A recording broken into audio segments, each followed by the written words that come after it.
to the other side. Professor Ashok Gulati is someone I spoke to a short while ago, one of the country's leading agriculture economists. Professor Gulati, you are a great proponent of these farm reforms. Tell me then, why is there so much opposition in Punjab? Why are so many farmers coming out on the street if, as you claim, they will benefit from these farm reforms? Why are they then so angry?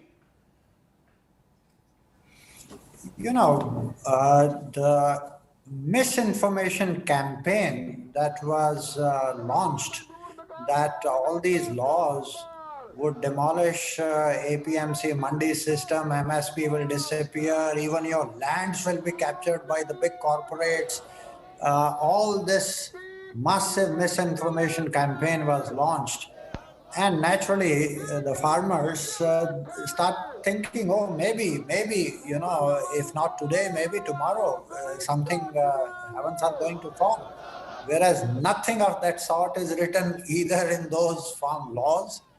And I mean, there may be a bit of politics behind that, but I feel primarily the way government should have communicated to the farmers, organizations, and others, I think there is a communication failure. Is it just a communication failure? Is it just misinformation, Professor Gulati, or are the concerns genuine that the APMC system will be dismantled and it will lead to some form of monopolies or a capitalist takeover of the system wherein the small and marginal farmers will in particular lose out? Are these fears legitimate or not?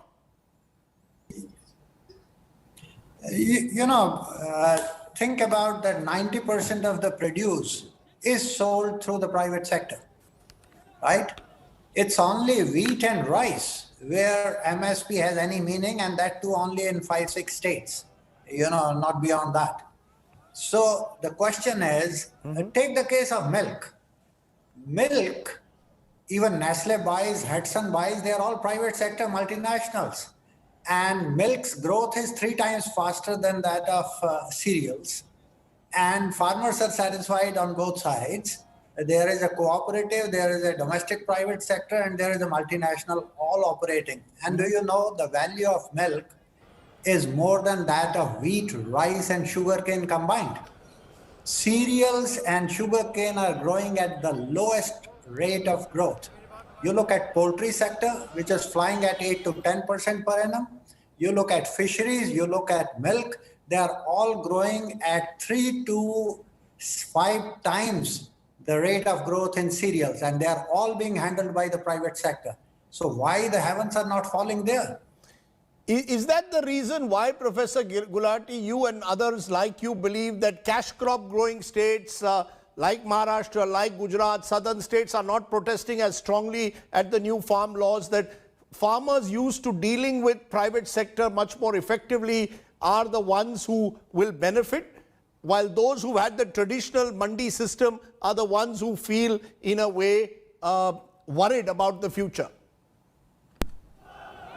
90% of India is dealing with the private sector in agriculture. Question is that even private sector is not doodh ka dhula hua, and markets are not perfect. So either you have a system where the state takes over everything. In Punjab, whatever arrivals of wheat and rice come, more than 95%, 97% is bought by the state. The FCI basically operating through the state agency. So it's a sort of a nationalized trade of wheat and rice in Punjab. But none of the other commodities pass through that, and farmers are facing the markets. Sometimes markets go up and sometimes they go down, and there is need to stabilize the markets with, there is need to invest in the infrastructure of those markets, and all these things will happen through the private sector. But first the legal framework has to change to allow that thing to happen. Does the milk pass through the mandi system? Does the poultry pass through the mandi system? And they are doing much better than your cereals group? No, but in the cereals in particular, the fear being expressed by farmers is that you could have a situation if the APMC gets dismantled where 1 or 2 companies corner the market, where small and marginal farmers don't have the power to bargain with the big players. Today, one of the country's leading agriculture journalists, Harish Damodaran, writes that the farmers will perhaps feel it's a bit like BSNL versus Jio, where, you know, a predatory system is brought in by the private player, and those who are in a way dependent on the older system like BSNL, they lose out. Do you believe that could happen in the case of farming as well with these reforms, that the small and medium marginal farmer has no bargaining capacity left? Now, I will again give the example of milk there. It's all smallholders. There are no people with 200 cows. It's 2 cows, 4 cows, 6 cows at home. And all this, there is a cooperative, Amul type of things operating. There is a Nestle operating. There is Hudson operating. And has that been taken over and captured by and exploited by the Nestles of this world, or the Hudson? Hudson is today every day collecting milk from smallholders of 3.5 lakh farmers every day, right? So the question is, at present, in cereals, it is a state literal monopoly, and whether we need it or not, you buy and keep all these stocks with the FCI at a huge cost. And by the way, you're talking of smallholders. Punjab holding size is 3.62 hectares per farming family against an all India average of 1.08. So Punjab farmer is more than 3 times bigger than an average farmer in the country. And if you look at the subsidies just from power and fertilizers, Punjab farmer, each farming household is getting a subsidy of 1,22,000 rupees per year. 1,22,000 rupees per year, just from power and fertilizer. These are not small farmers of Punjab. You know, some though use the argument of Bihar, a state which demolished the mandi system in 2006.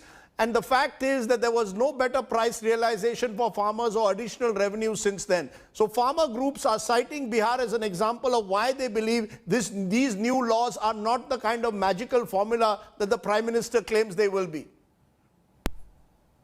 Well, there are 2 explanations to that. One, when you did delicensing of industry, did Bihar gain from delicensing of industry? A lot of industries came up there.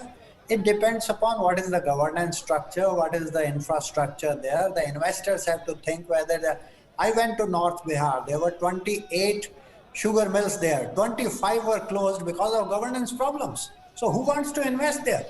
So if you say nobody is investing, but even then, Bihar farmer gets much below the MSP. Earlier, they used to get 30% below MSP. Today, they are getting 20%, 15% below MSP. Now, if there is need for FCI to operate, today it is not in Punjab, it is in Bihar. Let them open there, and today farmer is selling at 1,400 to 1,500 rupees for paddy when the MSP is 1,850 plus. So, question is, that government support is needed in the laggard regions in terms of infrastructure, in terms of institutional building up there.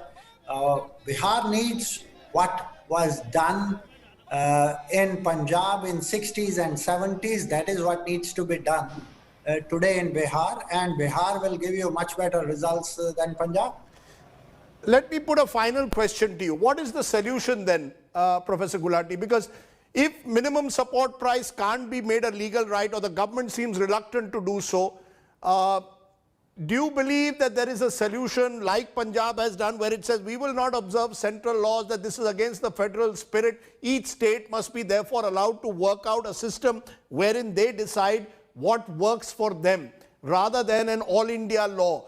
What is a realistic solution to break this logjam, according to you, Professor Gulati? There are 3 options that we can explore. Number 1, can MSP be made a legal minimum price even by the private sector? That will spell a disaster in the system, because if there is excess supply, no private trader will come forward to buy anything, and then the prices will collapse even below that. and the government will not have the wherewithal to even buy. So it will be a disaster as far as I'm concerned. There will be a chaos in the markets.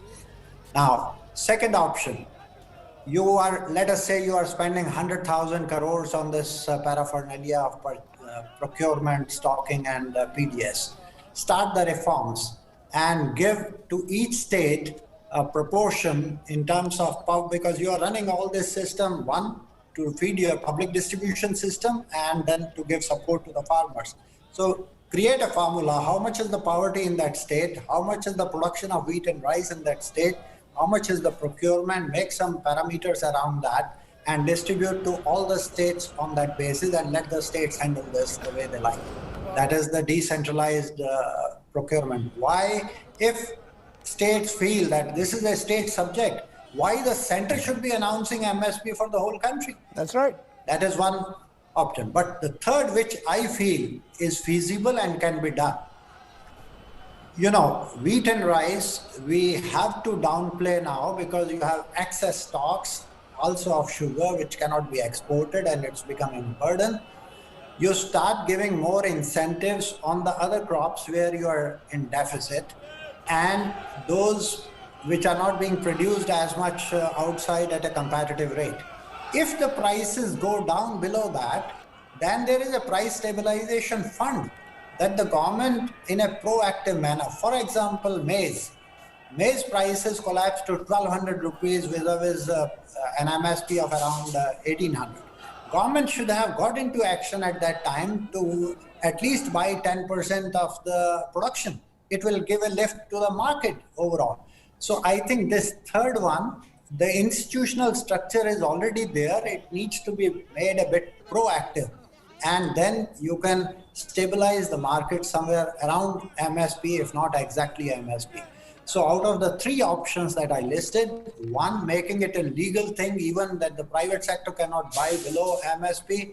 I don't think that's good for the country's overall system. It will be bigger chaos in the marketing system. Decentralization to states, it's a big thing. You will have to sit down with the states and then find out a formula to decentralize and let the states handle it. The third one, the institutional structures are right there. Become a bit proactive and show that even at a loss, if the center has to buy, NAFED has been doing that for pulses and oilseeds. Why couldn't do it for maize? So that's the way to go. I think we've got a sense of two sides of the story. My aim was to move away from the netas and the usual tu meme. We've had two voices from people well respected. Thank you both very much for joining us. P. Sainath earlier, Professor Gulati here. News without the noise is what we call it.